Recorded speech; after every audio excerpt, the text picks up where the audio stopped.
கிறிஸ்துவில் பிரியமானவர்களே, ஆண்டவராகிய இயேசு கிறிஸ்துவின் நாமத்திலே உங்கள் யாவரையும் வாழ்த்தி ஆசீர்வதிக்கிறேன். இந்த நாளுக்கென்று தேவன் நமக்கு அருளி இருக்கும் ஜீவ வார்த்தை உபாகமத்தின் புஸ்தகம் 31 அதிகாரம் 8 வசனத்தில் இருக்கிறது.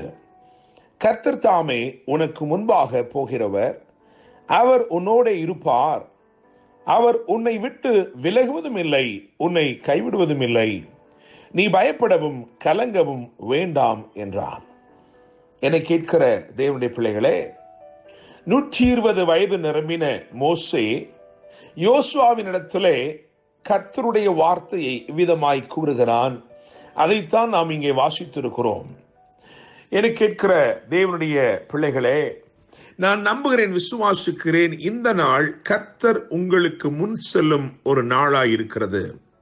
இந்த நாள் உங்கள் பாதைகள் எல்லாவற்றையும் ராஜரீக பாதைகளாக தேவன் மாற்றும் ஒரு நாளாக இந்த நாள் இருக்கிறது. கர்த்தர் முன்பாக போகிறவராக இன்னைக்கு வாக்கு கொடுத்திருக்கிறார். முழு வேதத்தையும் வாசித்து பார்க்கும் பொழுது பலருக்கும் கர்த்தர் இப்படி வாக்கு கொடுத்து அவர்களுக்கு முன் சென்று அவர்கள் சூழ்நிலைகளை எல்லாம் ஆச்சரியப்படும் விதமாக மாற்றி இருக்கிறார். அவர்களை ஆசீர்வதித்திருக்கிறார், அவர்களை உயர்த்தி இருக்கிறார். இன்றைக்கு நாம் ஒரு சில அப்படிப்பட்ட ஒரு சில உதாரணங்களை, முன் உதாரணங்களை, ஒரு சில திருஷ்டாந்தங்களை இந்த காலை வேளையிலே தியானிக்க போகிறோம். விசேஷமாக நான் ஒரு 5 காரியங்களை மாத்திரம் வேதத்திலிருந்து சீக்கிரமாய் உங்களுக்கு பகிர்ந்து கொடுக்க விரும்புகிறேன். முதலாவதாக ஆபிரகாமின் வாழ்க்கையை எடுத்து பார்க்கும் பொழுது ஆதியாகமத்தின் புஸ்தகம் 12 அதிகாரம் 1 வசனத்திலே நான் உனக்கு காண்பிக்கும் தேசத்துக்கு போ என்று எழுதியிருக்கிறது. அப்படியே புதிய ஏற்பாட்டுக்கு வந்து அப்போஸ்தலர் 7 அதிகாரம் 3 வசனத்தை வாசிக்கும் பொழுது நான் உனக்கு காண்பிக்கும் தேசத்துக்கு வா என்று எழுதியிருக்கிறது. எனவே தேவன் இங்கே ஆபிரகாமுக்கு முன் செல்வதை பார்க்கிறோம். அவர் அவனை எந்த பாதையில் போகச் சொன்னாரோ அதிலேயே அவர் முன் சென்று அவர் அவனை வரச் சொல்லுகிறதை வேதத்திலே வாசிக்கிறோம். இங்கே சொல்லப்பட்டிருக்கிற ஆபிரகாமுக்கு முன் செல்லுகிற தேவன் எதற்காக முன் சென்றார் என்றால் ஆபிரகாமை ஆசீர்வதிக்கும்படிக்கு, இன்றைக்கும் உங்களை ஆசீர்வதிக்கும்படிக்கு, உங்கள் விசுவாசத்தை வர்த்திக்கும்படிக்கு ஆண்டவர் உங்களுக்காக முன் செல்கிறவராய் இருக்கிறார். இரண்டாவதாக யோசுவாவின் புஸ்தகத்திலே அதாவது யோசுவாவை குறித்து நாம் வாசிக்கிற இந்த வசனம், அதாவது உபாகமம் 31:8, அதிலேயே எழுதியிருக்கிறது, கர்த்தர் தாமே உனக்கு முன்பாக போகிறவர். என கேட்கிற தேவனுடைய பிள்ளைகளே, யோசுவாவுக்கு முன்பதாக ஆண்டவர் சென்றதை வேதம் இங்கே எழுதி வைத்திருக்கிறது. எதற்காக அவர் யோசுவாவுக்கு முன் சென்றார் என்று சொன்னால், 31 ராஜாக்களை அவன் சங்கரித்து ஜெயத்தை பெறும்படிக்கு அவனுக்கு அவர் முன் சென்றார். என கேட்கிற தேவனுடைய பிள்ளைகளே, முதலாவது உங்களை ஆசீர்வதிக்கும்படிக்கு முன் செல்லுகிற இவர் உங்களுக்கு ஜெயத்தை அருளும்படிக்கும் இந்த நாளிலே உங்களுக்கு முன் செல்கிறார். மூன்றாவதாக ஏசாயா 45 அதிகாரம் 2 வசனத்தை கவனிக்கும் பொழுது அங்கே கோரேசுக்கு ஒரு வார்த்தை சொல்லுகிறார், நான் உனக்கு முன்னே போய் கோணலானவைகளை செவ்வையாக்குகிறேன் என்று சொல்லுகிறார்.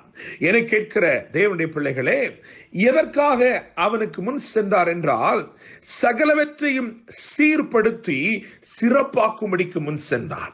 அவன் ஒரு ராஜாவாக இருக்கிற போதிலும் அவனுக்கு முன் செல்லுகிற மந்திரிகள் இருந்தாலும், போர் சேவகர் இருந்தாலும், பெரும் மனிதர்கள், தலைவர்கள் இருந்தாலும் அவர்கள் ஒருவராலும் செவ்வையாக்க கூடாத, அவர்கள் ஒருவராலும் சீர்படுத்த முடியாத, சிறப்பாக்க முடியாத சில காரியங்கள் இருந்தது.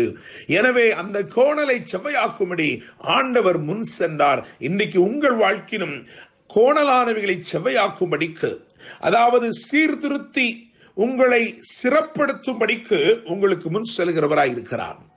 நான்காவதாக மீகா 2 அதிகாரம் 13 வசனத்திலே இஸ்ரவேலருக்கு வாக்கு கொடுக்கும் பொழுது தடைகளை நீக்கும்படி முன் செல்கிறார் என்று எழுதியிருக்கிறது.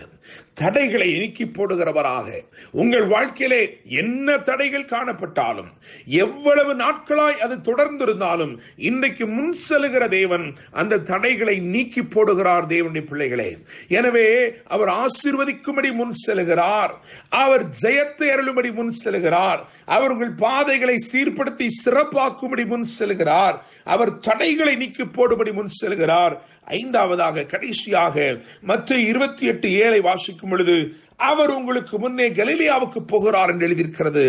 அதிகாரத்தை கொடுக்க, சீஷர்களுக்கு அதிகாரத்தை கொடுக்கும்படி, அவர்களை அபிஷேகிக்கும்படி ஆண்டவர் இயேசு முன் சென்றார். எல்லாவற்றிலும் முன் உதாரணமாய் இருக்கிற அவர், எல்லாவற்றிலும் முதன்மையாய் காணப்படுகிற அவர் முன் சென்றார் அதிகாரங்களை கொடுக்கும்படி. நான் நம்புகிறேன், விசுவாசிக்கிறேன், இந்த நாளிலே அவர் உங்களை ஆசீர்வதிக்கும்படி முன் செல்கிறார். அவர் உங்களுக்கு ஜெயத்தை அருளும்படி முன் செல்கிறார். உங்கள் பாதைகளை சிறப்பாக்கும்படி முன் செல்கிறார். உங்கள் தடைகளை நீக்கி போடும்படி முன் செல்கிறார். உங்களுக்கு அதிகாரத்தை அருளும்படி முன் செல்கிறார். கர்த்தர் தாமே உங்களுக்கு முன்பதாக சென்று உங்களோடு கூடவே இருந்து, வலதுபுறமும் இடதுபுறமும் உங்களை விலக விடாமல் உங்களோடு கூடவே இருந்து உங்களுக்கு அற்புதத்தை செய்து உங்களை வாழ்த்தி ஆசீர்வதிப்பாராக, உங்களை வாழ வைப்பாராக. என்றும் அன்புடன் pastor Daniel Moses. God bless you.